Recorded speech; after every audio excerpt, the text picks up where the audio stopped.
Hello, कैसे हैं आप लोग। आज हम पढ़ने वाले हैं चैप्टर थर्ड का, यानी कि रिकॉर्डिंग ऑफ ट्रांजेक्शन सेकंड का क्वेश्चन नंबर 4, यानी कि 11th क्लास। तैयार हो जाए आप लोग एक अच्छे से क्वेश्चन के लिए, डबल कॉलम कैश बुक के लिए। बेटा आप लोग को बेसिक कॉन्सेप्ट सारे के सारे वीडियो में अपलोड कर रखा हूं मैं, आप वहां से देख सकते हैं। क्योंकि ऑब्वियस सी बात है, कॉन्सेप्ट से अपने को काम नहीं चलता, कैसे उसको पुट करते, कैसे सॉल्व करते, ये भी आपको जानकारी होनी चाहिए। इसलिए बैक टू बैक मैं क्वेश्चंस करवा रहा हूं। दो चार क्वेश्चन और करेंगे, उसके बाद आपका उम्मीद टॉपिक क्लियर हो जाना चाहिए। चलते हैं बेटा, ये है क्वेश्चन नंबर 4। क्वेश्चन नंबर 4 क्या रखा है, double column cash book prepare करना है। फोर्थ क्या रखा है, recording of the following transaction in the book of in the bank column cash book for December 2016, यानी कि दिसंबर 2016। कौन सा डेट बेटा, 2016 दिसंबर। दिसंबर 2016 का ट्रांजेक्शन दे रखा है, उसको उसके लिए आपको क्या करना है बेटा, double column cash book prepare करना है। जिसमें सबसे पहला क्या रखा है, started business with cash. Cash से बिजनेस स्टार्ट कर रहे हैं। याद रखना बेटा, इधर रिसिप्ट साइड में बिजनेस में अगर कैश आ रहा है तो कैश में लिखेंगे, बिजनेस में अगर बैंक में पैसा आ रहा है तो बैंक में लिखेंगे, अगर कैश जा रहा है तो कैश में लिखेंगे, बिजनेस से अगर बैंक से पैसा जा रहा है तो हम बैंक में लिखेंगे। आने वाली चीज इधर, जाने वाली चीज इधर, खासकर कैश की बात कर रहे हैं बेटा हम। ठीक है, क्या रखा है, started business with cash. Business start किया है, कैश से बिजनेस स्टार्ट किया, राइट। बिजनेस अगर कैश से स्टार्ट करते हैं तो बिजनेस में क्या आता है, कैश। कैश आता है, कितना दे रखा है बेटा, 80,000 दे रखा है, राइट। हमने 80,000 लिख दिया, किसमें लिखा, कैश में लिखा। और ये कैश 80,000 क्यों आया है, क्योंकि हमने बिजनेस स्टार्ट किया है 1 दिसंबर को, और बिजनेस स्टार्ट करते हैं तो कैपिटल इन्वेस्टेड बाय ओनर को क्या कहते हैं बेटा, अमाउंट इन्वेस्टेड बाय ओनर को क्या कहते हैं, कैपिटल कहते हैं। तो टू कैपिटल के नाम से लिखा जाएगा। डन। नेक्स्ट नेक्स्ट है आपके पास बेटा, डिपॉजिटेड इनटू बैंक। हम आप लोग को एक और चीज बता दे बेटा, कॉन्ट्रा एंट्री आप लोग को समझ में आना चाहिए। जब दोनों कैश और बैंक एक ही ट्रांजेक्शन से इफेक्टेड होते हो, यानी कैश भी हो रहा हो डेबिट या क्रेडिट, और क्या कहते हैं, या फिर क्या कहते हैं, बैंक क्रेडिट या डेबिट होते हो, तो ऐसे सिचुएशन में कॉन्ट्रा एंट्री पास की जाती है। कौन सी एंट्री पास की जाती है, कॉन्ट्रा एंट्री। चलिए हम समझते हैं। डिपॉजिटेड इनटू बैंक कह रखा है, क्या कह रखा है, बैंक में डिपॉजिट किया। बैंक में अगर पैसा डिपॉजिट करते हैं तो होता क्या है, बिजनेस से कैश जाता है और बिजनेस के बैंक में पैसा आता है, यानी कि बैंक में पैसा इंक्रीज होगा, बैंक में पैसा रिसिप्ट साइड बैंक में आएगा। कितना बेटा, 50,000। कितना, 50,000। और बिजनेस से कैश जा रहा है, कैश जा रहा है कितना, 50,000। अगेन फिर से समझाऊं, बैंक में पैसा आ रहा है तो आने वाली साइड इधर लिखना है, और कैश जा रहा है तो वो इधर लिखना है। अब ये चीज समझ में आ जाने के बाद नाम में बच्चों को फर्क आता है। बैंक में पैसा आ रहा है, क्यों आ रहा है, क्योंकि हम क्या कर रहे हैं बेटा, कैश जमा कर रहे हैं। तो बैंक में लिखना है टू कैश, और कैश में लिखना है बाय बैंक। क्लियर ये बात। दिसंबर कौन सा बेटा, दिसंबर 4। दिसंबर 4। बैंक में टू कैश और कैश में बाय बैंक, उल्टा नाम लिखना है, याद रखना। अमाउंट जिसमें लिख रहे हैं उसका उल्टा नाम लिखना है, या तो कैश या बैंक। आगे चलते हैं। ठीक, नेक्स्ट क्या रखा है, और भी चीजें, बहुत सारी चीजें समझेंगे। नेक्स्ट क्या रखा है, received cash from Rahul. Rahul से कैश रिसीव हो रहा है, तो रिसिप्ट साइड कैश में लिखूंगा बेटा, कितना, 1,000। कितना लिखूंगा, 1,000। किस नाम से लिखूंगा, टू राहुल के नाम से लिखूंगा।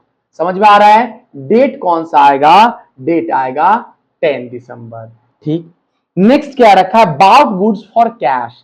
कैश में हम गुड्स खरीद रहे हैं तो ऑब्वियस सी बात है बिजनेस से कैश जाएगा। कुछ भी सामान खरीदते हैं तो कैश का पेमेंट करते हैं बेटा, पेमेंट करते हैं तो पेमेंट साइड आएगा। और किस, कैश जा रहा है या बैंक से पैसा जा रहा है, तो सर क्लियर शब्दों में क्या रखा है, कैश। तो कैश में लिख दूंगा 8,000। किस नाम से लिखूंगा, बाय परचेज के नाम से लिखूंगा। किस नाम से लिखूंगा, बाय परचेज के नाम से। डेट आएगा बेटा 15। ठीक, नेक्स्ट क्या रखा है, bought goods by cheque. Cheque द्वारा हमने खरीदा है बेटा, चेक द्वारा खरीदा है, तो यानी कि बैंक से पैसा जाएगा, और बैंक से पैसा जाएगा तो बैंक में लिख दिया। किस नाम से लिखूंगा, परचेज के नाम से। ठीक है, डेट कौन सा आएगा 22। नेक्स्ट क्या रखा है, paid to Shyam by cash, paid to Shyam by cash, cash द्वारा हमने भुगतान किया है बेटा, तो कैश में से माइनस कर दूंगा कितना बेटा 20,000 माइनस कर दूंगा और यहां पर लिखूंगा बेटा बाय श्याम। डेट कौन सी आएगी बेटा 25। नेक्स्ट क्या रखा, due from bank for office use, office use के लिए हमने क्या किया बेटा बैंक से पैसा निकाला है। ऑफिस यूज के लिए अगर बैंक से पैसा निकालते हैं तो बैंक से पैसा कम हो जाता है, कितना कम हुआ है बेटा 2000 कम हुआ है, और बिजनेस में पैसा आ रहा है तो 2000 लिखूंगा। भाई ऑफिस यूज के लिए निकाला है तो बिजनेस में ही पैसा आया है ना, और इस जगह पे हम क्या लिख देंगे ब्रैकेट में सी, जिसको कहते हैं कॉन्ट्रा एंट्री। यहां पर भी आपको लिखना पड़ेगा सी, जिससे पता लगेगा ये कॉन्ट्रा एंट्री है। यहां पर किस नाम से लिखूंगा बेटा, ध्यान सुनो, फिर से ध्यान से, ड्राइंग नहीं लिखी जाएगी यहां पर, और पर्सनल यूज के लिए ड्राइंग आता है। कैश में लिखा है 2000 और ये कॉन्ट्रा एंट्री है, तो मैं लिखूंगा बेटा टू बैंक के नाम से। कितना लिखूंगा बेटा, डेट कौन सा है, डेट है 30, और यहां पर बैंक में लिखा है तो किस नाम से लिखूंगा बाय कैश के नाम से लिखूंगा। डेट कौन सा आएगा 30। इससे ये पता चल रहा है कि बैंक से पैसा जा रहा है क्योंकि हमने कैश निकाला है बिजनेस के लिए, और यहां पर ये पता चल रहा है कि कैश आया है बिजनेस में क्योंकि हमने बैंक से पैसा विड्रॉ करा है।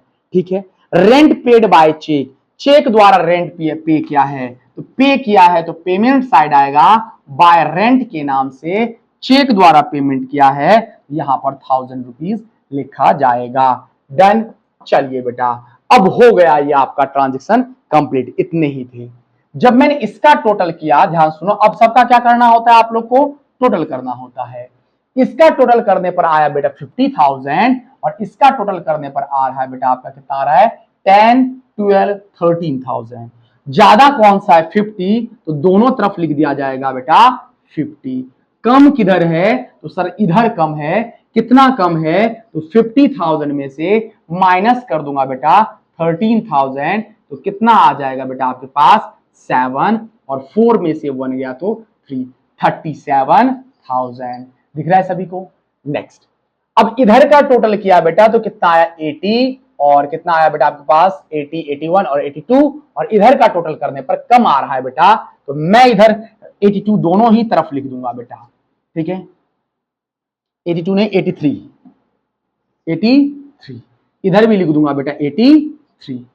अब इधर कम है, कितना कम है, तो 50, 50 और ये कितने होते हैं 60, 70, 78,000। ध्यान सुनना बेटा, 83,000 में से अगर मैं 78,000 माइनस करूंगा तो हमारे पास आ रहा है बेटा 5,000। इधर मैं लिख दूंगा 5,000। कितना लिखूंगा 5,000, और यही क्या हो जाएगा, इसका बैलेंस हो जाएगा। आप आंसर एक बार मैच कर लें, आपका आंसर आ गया होगा। इधर लिखा जाएगा बाय बैलेंस सीडी के नाम से। ठीक, और डेट कौन सी लिखी जाएगी, पहली बात तो यहां पर डेट दे रखा है 31 दिसंबर, लेकिन याद रखना बेटा कि बैलेंस सीडी हमेशा उस महीने का आखिरी दिन लिखा जाता है, भले यहां पर 24 ही क्यों ना हो, 22 ही क्यों ना हो, लेकिन ये बैलेंस सीडी हमेशा 31 लिखना, यानी कि दिसंबर का आखिरी दिन कौन सा होता है 31। मैंने लिख दिया, आंसर हमारा क्या हो गया कंप्लीट। देन मिलते हैं अपन नेक्स्ट वीडियो में। अगर अच्छी वीडियो लगी हो तो चैनल को सब्सक्राइब करें, बेल आइकन जरूर दबा दें और शेयर जरूर करें। मिलते हैं अपन नेक्स्ट वीडियो के साथ। धन्यवाद।